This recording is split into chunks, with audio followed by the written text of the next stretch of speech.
Hello friends, welcome back to the channel. Welcome back to Heritage Port here in Wheeling. This is Sunday, I believe June 26th. It's getting ready to rain again. The plan today originally was to put to paint the fascia and put the gutters on the cabin. But it was raining this morning. It's going to rain this afternoon and evening. Hopefully I can get some video shot before the rains come.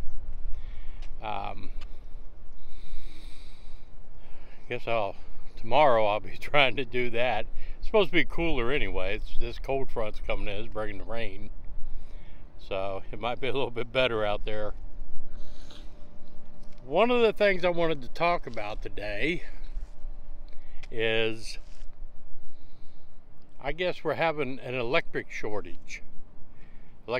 shortage, along with the shortage of everything else, which is beyond stupid. But, you know, they're saying get ready for rolling blackouts in a lot of states. Ohio is thinking they might have to do it. And it's like, you know, with the weather the way it is, whatever is happening, I don't know what the hell is happening, but it ain't good. And, you know, they want you to restrict your AC, try not to run it during peak hours when it's the hottest, when you need it the most. But the rates are skyrocketing with electricity too. So in California, out west, you know, they do this thing now. If there's any high winds, they shut your power off. No warning. You know, nothing. They just, and you may be off 2, 3, 4 days till the fire danger is over. And that kind of stuff is happening everywhere. And I think, if y'all remember, about 20 years ago, they started installing these smart meters, they called them. And one of the things I was always worried about with these smart meters, right, they can tell who's running what in their houses. And if you're running an air conditioner, it's like they know it. And what's going to happen is the people that run the air conditioners are going to have to pay a premium. They'll have to pay more. They'll come up with something. Or they'll restrict how much electricity gets sent to your house. They'll be able to do that as well. So we just got to get ready for that. That's what's happening. You know, they raised the gas prices so high because they want everybody to buy electric cars. Well, they don't have enough electricity to charge the cars. How can you win? How can they do that kind of stuff? I don't know. It's just, the insanity never stops. It just keeps getting worse and worse and worse. So now, one of the things that you need to prepare for is going without power. You know, not SHTF, like EMP event where you're not going to have power for 2 years or whatever, but just basic power for a few days. It could happen. And what makes me think of this and people not being prepared, we had, let me try to adjust my camera a little. We had some pretty severe storms move through here a couple of weeks ago. And a lot of people lost power. You know, it happens. Winds, high winds, blowing trees down, blah, blah, blah. So we fortunately didn't. But a lot of this area did. And what's surprising is, I belong to this group, you know, South Wheeling something on Facebook. And once the power came back on, you know, people were without it from, I think, Tuesday till Thursday and Friday. Some got it Wednesday, some got it Thursday, some got it Friday. And I started seeing these posts on that South Wheeling page talking about who's going to pay for the food I lost during the power outage. You know, that was my groceries for the week. Who's going to pay? Who's going to replace that? It's like, really? have we become so used to everything being somebody else's fault and everything somebody's got to pay for? You know, it's like, where is responsibility, personal responsibility? Where's it gone? You know, I think I can think of a few things to help you get prepared for when you lose your power. I have a couple of generators.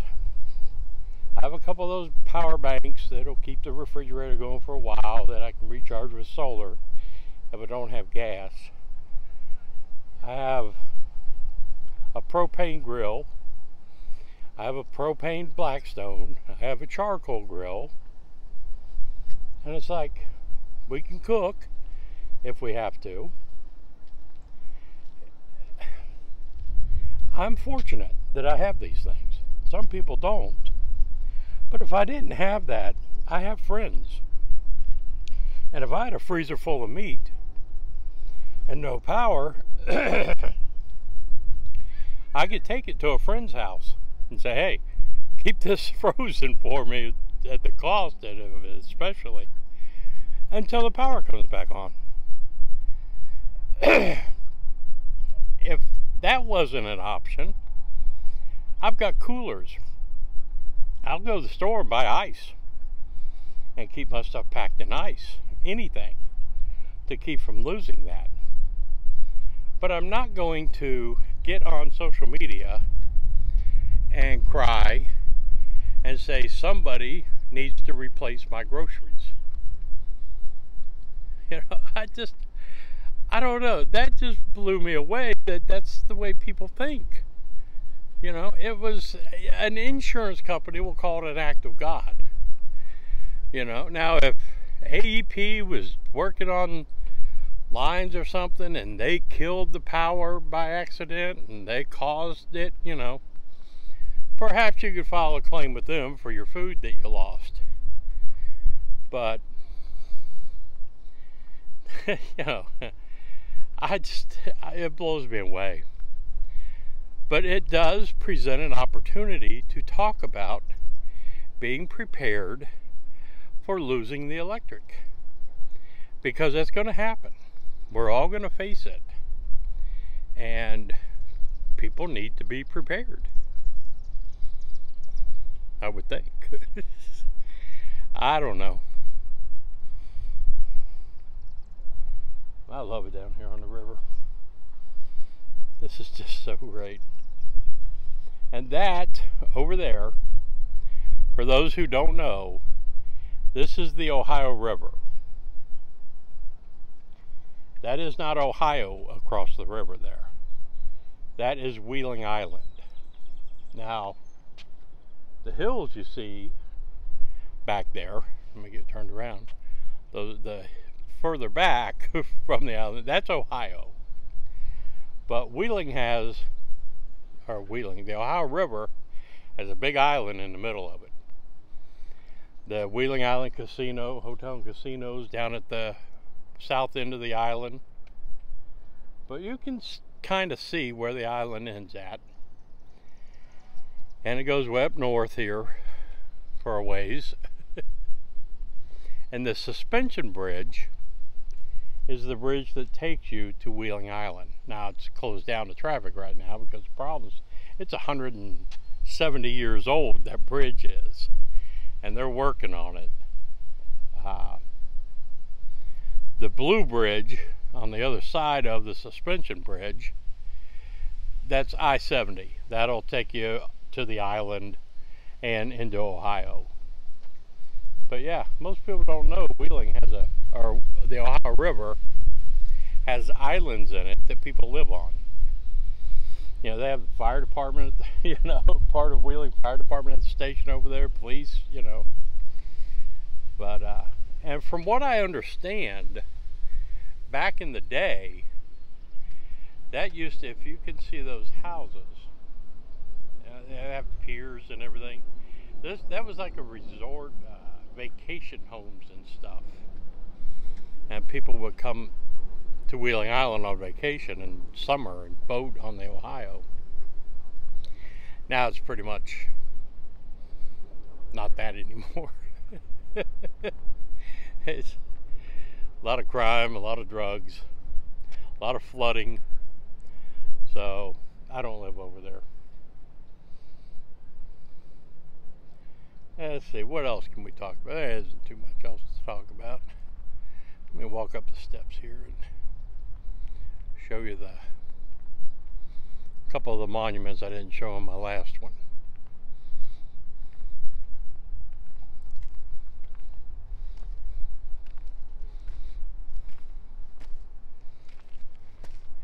In fact, I'm going to turn you around. Okay, now you're back. Let's see if I can show it a little bit better now.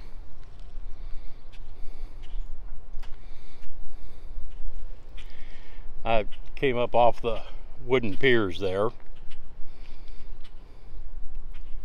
Down there. Those.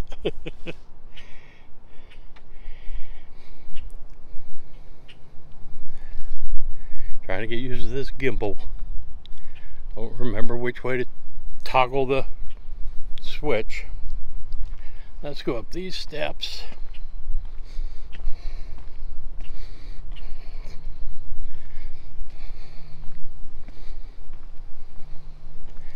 All right. This is a veterans monument, which is really cool. This has all 5 branches. I mean, they don't have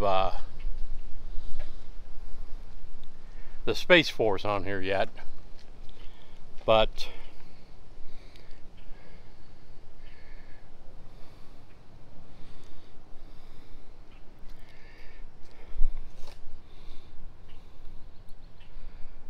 there's your Marine Corps, Navy, Air Force, Coast Guard, and the Army.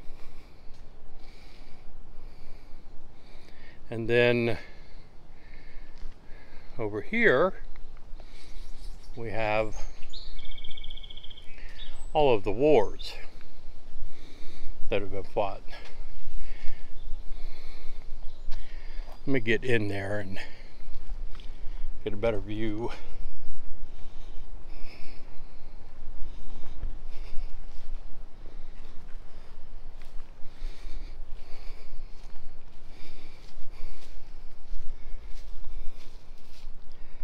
There's the Revolutionary War.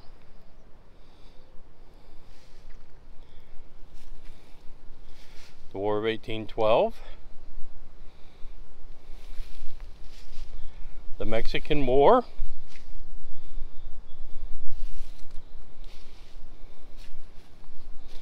The Civil War. The Spanish-American War. World War I.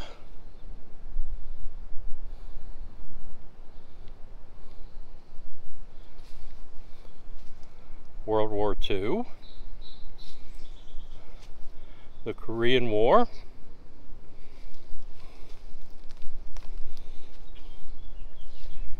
Vietnam.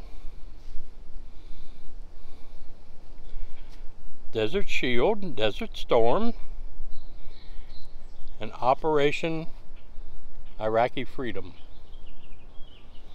Now, if you notice something on here, the Vietnam War, it's got it from 1964 to 73. It says our longest war with unbelievable sacrifices.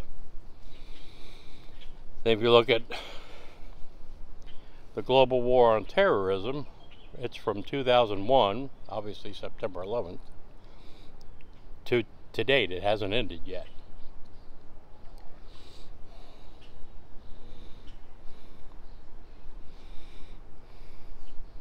But yeah, this is a really nice display.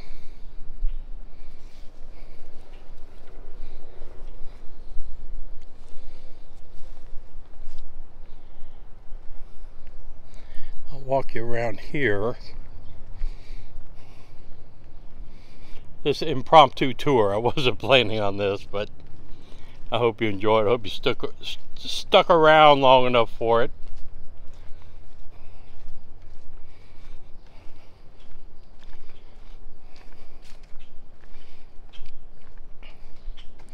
This is the original sandstone flood wall.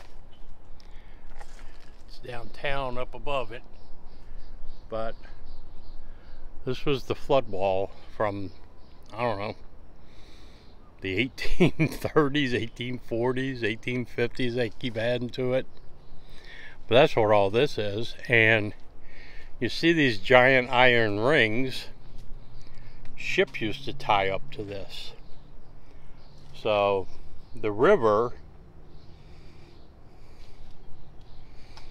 I think they did, but there's the river. I don't know if we built up here or what happened. Something used to tie off on it.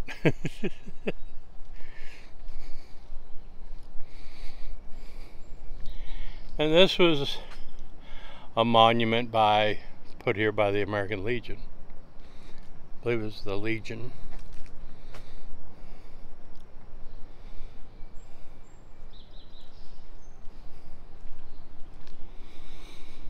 Alright, well, I'm going to close this out. Appreciate y'all watching. Hope you've had a wonderful weekend. And you have a great week coming up. Tomorrow I'll be painting and hanging gutters.